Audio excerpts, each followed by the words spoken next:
Do you dare to dream? Do you dare to see yourself accomplish that dream?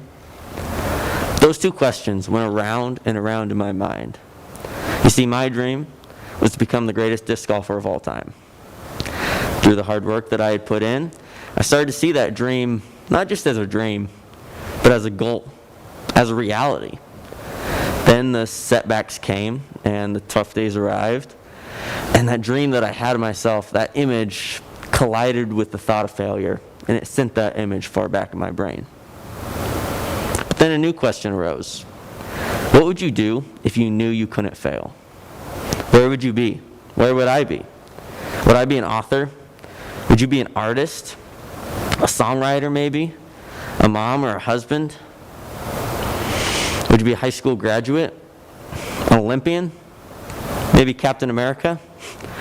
And you see, all this comes down to what you see failure is.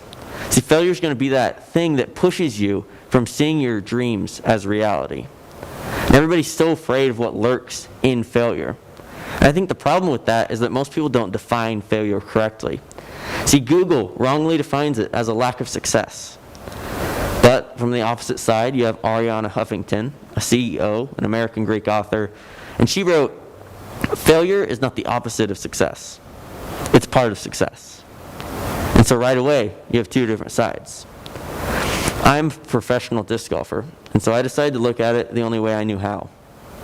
The best disc golfer to ever live, Johnny Boblin, thought of putting in the following way.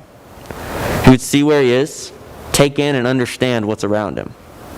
He would take a deep breath, think only of the target, and then and only then he would putt. And this was because he was immersed in the process and not the result. He changed his mindset, he changed his image of failure, because he didn't want to see failure just missing putt after putt. Because when you practice as much as he does, you see a lot of putts miss. So he changed his image of success to where if he did that routine, he succeeded, no matter what, no matter where the putt went. And that got me thinking, could I mimic his process of getting to his goal? Could I mimic that over my dream? And I started with that, taking what's around you. You're not at the same place I am, and I don't have the same things you do, so use a different process. Dream your own dream. Then immerse yourself, take a deep breath, and go for it. Yeah, go for your dream. Yeah, it's not that easy, right? It's not just another go, go, go, chase your dreams, woohoo, talk. No, this is life, real life, our reality. Last year I competed in the 2019 Junior World Championships for disc golfers, kids 15 and under. I was 6 weeks from going competing when I was in PE, and I jumped, and I felt something in my back. And I thought it'd be okay, I had time. I got home that day, went to throw, and I felt this agonizing, piercing pain fill my back. And not only that, but that agonizing, piercing pain filled my mind. Done. That dream I was dreaming, finished. See, the Junior Championships is where you go, where you get a company to sponsor you, which leads to getting paid, building a career, building a life in the sport of disc golf. And all those dreams, all those hopes, they dwindled down to nothing. And in that moment, I saw myself looking for results, looking to place high in one tournament. I pulled out of that because I decided to not look at where I was, to look at where I wanted to be.